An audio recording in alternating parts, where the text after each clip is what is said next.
There are certain signs to look out for when it comes to anxiety and stress impacting your ability to fall asleep and stay asleep.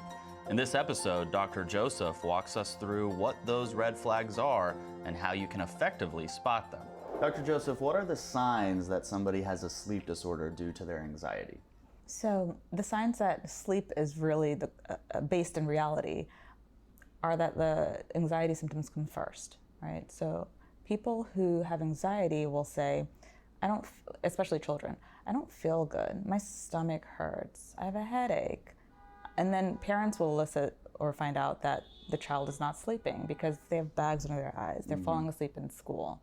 Adults have similar bodily aches, but they're more verbal about things. And they may exhibit signs of irritability, just seem more tense, more labile. And so there are several indications that your stress is causing the anxiety. However, like we discussed earlier, sleep problems can lead to stress, which can lead to anxiety as well. Is it possible to pinpoint somebody else having a sleep disorder based on behavior you're seeing from them? Yes. So how do you do that? So definitely with parents looking at children, when their children have a change in character, they're more irritable, things bother them that didn't used to bother them, like you'll knock the Legos down and they just have a complete meltdown, which looks like a tantrum. But if they're having poor sleep and a change in mood, then you know that the sleep is causing the change in mood.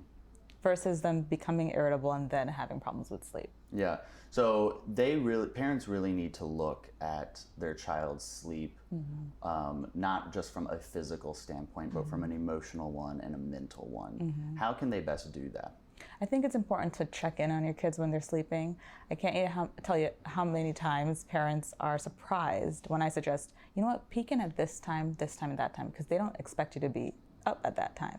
And the parents will go into the bedroom and see that their kids are on their devices or they're under the cover reading a book. Yeah.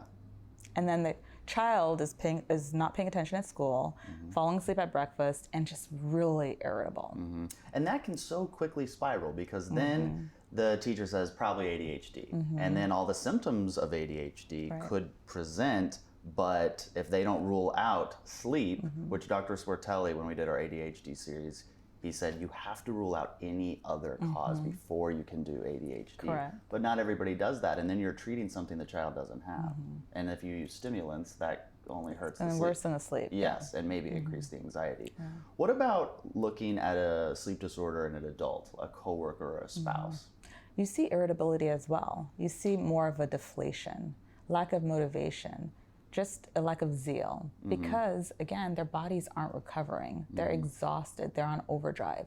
And sometimes you even see depression because it's not fun. It doesn't feel good to be deflated and to not have the energy to do the things you want to in life. What are the signs that I'm developing an anxiety disorder because of my sleep deprivation? So that's a good question, and that's what you see with chronic sleep disorders. The moment you enter the bedroom, you're starting to feel the heart racing because your brain has started to associate the bedroom and the bed with a problem. Yeah. And then you have a real problem in your hand because then it's a vicious cycle. Because you're in bed and you're worried about falling asleep, but you can't fall asleep, which only worsens your worry. And strengthens the stimulus of the bed as being a place that does not induce sleep. Yikes. That is a cycle I feel like so many people have been in at least once in their life. And it seems to be getting more pervasive. What are other warning signs that people can look out for so that they can prevent this from happening rather than be in the middle of it? If they're making mistakes, really big mistakes, or they're becoming very forgetful. What do you mean mistakes? Making a big mistake on the job, sending an email you're not supposed to. I'm just making fun of our director, I'm just kidding. Sending an email you're not supposed to, forgetting a big meeting. Yeah. Right? Things that you don't typically do because you're just so exhausted. Then you really need to look at your sleep problem and address it. Yeah, I think most people would forget that meeting or forget to send that big email and then say, well, I've got to work harder, which does not include sleeping. And then that just makes it all worse. Yeah. Sometimes the best thing to do is to rest. Yeah. That's hard to tell an American, I feel like, because we are hell-bent on working.